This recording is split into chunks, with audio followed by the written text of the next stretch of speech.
YS Rajasekhara Reddy తన 5 ఏళ్ల పాలనలో దేశంలో ఎక్కడా లేని విధంగా సంక్షేమ పథకాలను ఆరంభించి ప్రజలకు మేలు చేసి వారి హృదయాల్లో చిరస్థాయిగా నిలిచారని రాజ్యసభ సభ్యులు వైవి సుబ్బారెడ్డి కొనియాడారు. వైఎస్ఆర్ 75వ జయంతిని పురస్కరించుకొని స్థానిక బీచ్ రోడ్లో గల రాజశేఖర రెడ్డి విగ్రహానికి వైవి సుబ్బారెడ్డి, మాజీ మంత్రి గుడివాడ అమర్నాథ్, రాజ్యసభ సభ్యులు గొల్లబాబురావు, నగర మేయర్ హరి వెంకట కుమారి తదితరులు పూలమాలలు వేసి ఘనంగా నివాళులు అర్పించారు. ఈ సందర్భంగా వైవి సుబ్బారెడ్డి మాట్లాడుతూ రాజశేఖర రెడ్డి భౌతికంగా దూరమైన ఇప్పటికీ ఆయనను ప్రజలు తమ గుండెల్లో పెట్టుకుని చూసుకుంటున్నారని పేర్కొన్నారు. నాణ్యమైన విద్య, వైద్యం ఉచితంగా అందించి లక్షలాది కుటుంబాలను ఆదుకున్నారని చెప్పారు. ముఖ్యమంత్రి జగన్మోహన్ రెడ్డి కూడా తండ్రి ప్రవేశపెట్టిన పథకాలను యథావిధిగా కొనసాగించడంతో పాటు ప్రతి పేదవాడు సుఖంగా జీవించాలన్న కాంక్షతో అడుగులు వేశారని తెలిపారు. మాజీ మంత్రి గుడివాడ అమర్నాథ్ మాట్లాడుతూ గడిచిన ఎన్నికల్లో ప్రజలు ఇచ్చిన తీర్పును శిరసావహిస్తామని, వైఎస్ఆర్ రాజశేఖర రెడ్డి ఆశయాలను కొనసాగిస్తూ ఆయన స్ఫూర్తితో ప్రజల పక్షాన నిలబడి పోరాడతామని స్పష్టం చేశారు. ఈ కార్యక్రమంలో శాసన మండలి సభ్యులు రవీంద్రబాబు, వరుదు కళ్యాణి, మాజీ మంత్రి పసుపులేటి బాలరాజు, సమన్వయకర్తలు కెకే రాజు, వాసుపల్లి గణేష్ కుమార్, మాజీ శాసన సభ్యులు చింతలపూడి వెంకటరామయ్య తదితరులు పాల్గొన్నారు. రెడ్డి గారి 75వ జయంతి సందర్భంగా ఈరోజు ఆయనకి ఘనంగా నివాళులు అర్పించుకోవటం జరిగింది.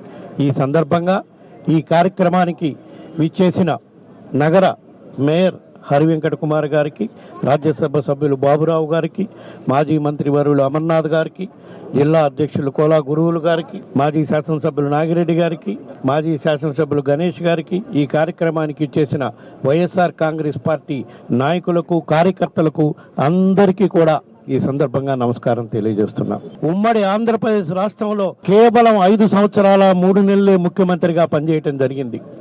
5 సంవత్సరాలు ముఖ్యమంత్రిగా చేసినా దేశంలో ఏ ముఖ్యమంత్రి ఆలోచించిన విధంగా 5 గొప్ప పథకాలు ఈ దేశంలో ఉండే తెలుగు రాష్ట్రాలకి, ప్రజలకి అందించిన ఘనత స్వర్గీయ రాజశేఖర రెడ్డి గారిది. ఉచిత విద్యుత్తు, రైతులకు రుణమాఫీ, ఆరోగ్యశ్రీ పథకం, పేదవాడికి విద్య అందించడానికి ఫీజు రియంబర్స్మెంటు, 108 ఈ 5 పథకాలు స్వర్గీయ రాజశేఖర రెడ్డి గారు 5 సంవత్సరాలు ముఖ్యమంత్రిగా ఉన్న 2 తెలుగు రాష్ట్రాల ప్రజల సంక్షేమం కోసం, వాళ్ళు సుఖంగా సంతోషంగా ఉండేదానికోసం మొట్టమొదటగా దేశంలో మన ఆంధ్రప్రదేశ్, ఉమ్మడి ఆంధ్రప్రదేశ్ రాష్ట్రంలోనే ప్రారంభించారు. కాబట్టే ఈ రోజుకి రాజశేఖర రెడ్డి గారు మన నుంచి దూరమైనా సరే 2 తెలుగు రాష్ట్రాల్లోని ప్రజలు ఆయన్ని గుండెల్లో పెట్టుకొని చూసుకుంటున్నారని చెప్పి ఈ సందర్భంగా తెలియజేసుకుంటూ ఉన్నాం.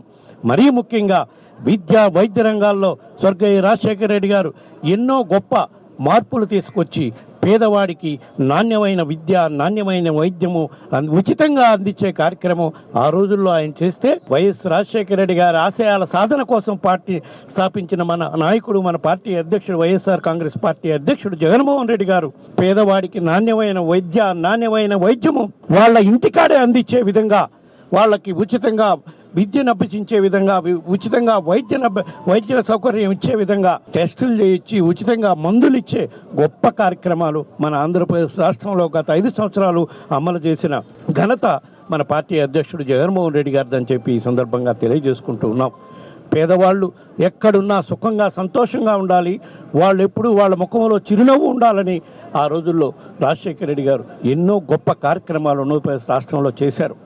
వాటిని ముందుకు తీసుకుపోతూ 5 సంవత్సరాల్లో ప్రతిపక్షంలో ఉన్నప్పుడు కానివ్వండి, అధికారంలో ఉన్నప్పుడు ఆ కార్యక్రమాలను ఇంకా మెరుగ్గా అమలు చేసి పేదవాడికి వాళ్ళ ఇంటికే అన్ని సౌకర్యాలు ఇచ్చే విధంగా ఎన్నో సంక్షేమ పథకాలు అమలు చేసిన ఘనత మన పార్టీ అధ్యక్షుడు జగన్మోహన్ రెడ్డి గారిదని చెప్పి ఈ సందర్భంగా తెలియజేసుకుంటున్నాం. పెద్దలు శ్రీ వైఎస్ రాజశేఖర రెడ్డి గారి 75వ జయంతి సందర్భంగా ప్రపంచవ్యాప్తంగా ఉన్నటువంటి తెలుగు వారంతా కూడా ఇప్పటికే అనేక ప్రాంతాల్లో, అనేక దేశాల్లో వారికి ఘనమైనటువంటి నివాళులు అర్పిస్తూ, వారిని స్మరించుకుంటూ వారి ఆశయ సాధన కోసం కృషి చేస్తామని చెప్పి మాటిస్తూ ఇప్పటికే పెద్ద ఎత్తున కార్యక్రమాలు జరుగుతూ ఉన్నాయి.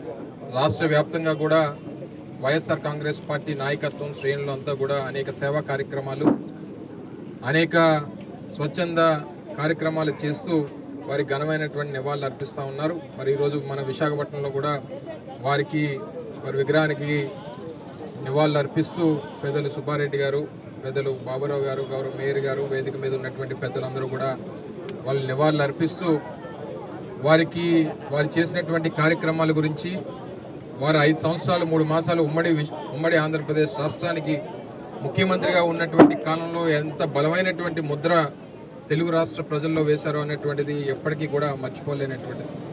అనేక అభివృద్ధి సంక్షేమ కార్యక్రమాలతో పాటు ఈ రాష్ట్ర అభివృద్ధికి వారు పడినటువంటి తపన, ఈ రాష్ట్రం ఉమ్మడి ఆంధ్రప్రదేశ్ రాష్ట్రానికి వారు చేసినటువంటి సేవలు ఎప్పటికి కూడా మర్చిపోలేనివి.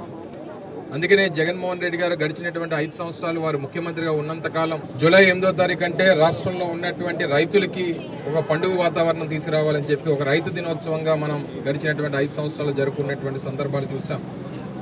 పెద్దలు జగన్మోహన్ రెడ్డి గారు మొన్న ఒక సందర్భంలో చెప్పినప్పుడు ఇప్పటికీ కూడా రైతు భరోసాకు సంబంధించి కేంద్ర ప్రభుత్వం నుంచి కానీ రాష్ట్ర ప్రభుత్వం నుంచి కానీ అందించాల్సినటువంటి సహాయాన్ని కూడా అందించకుండా ఈరోజు జరుగుతున్నటువంటి పరిస్థితులు మనం చూస్తూ ఉన్నాం. రాజశేఖర రెడ్డి గారి జయంతి అంటే రాష్ట్రంలో ఉన్నటువంటి రైతులకి ఒక పండుగ రోజుగా మనం దాన్ని అభివర్ణించి దాన్ని ఆ రాష్ట్ర వ్యాప్తంగా రైతులకు ఒక పండుగ సందర్భాన్ని తీసుకొచ్చినటువంటి గడిచినటువంటి 5 సంవత్సరాలు చూస్తాం. సరే, ఏదేమైనప్పటికీ ఈరోజు ప్రజలు తీసుకున్నటువంటి నిర్ణయం, ఇచ్చినటువంటి తీర్పుని శిరసావహించాల్సినటువంటి అవసరం ఉంది. తప్పకుండా దానికి అనుగుణంగా రాజశేఖర రెడ్డి గారి ఆశయాలు, వైఎస్ఆర్ కాంగ్రెస్ పార్టీ తాలూకా ఆలోచన విధానాలు, జగన్మోహన్ రెడ్డి గారి తాలూకా నాయకత్వ స్ఫూర్తితో తప్పకుండా రానటువంటి కాలంలో మరింత బలంగా అధికారంలో ఏ రకంగా పేదవాడికి మంచి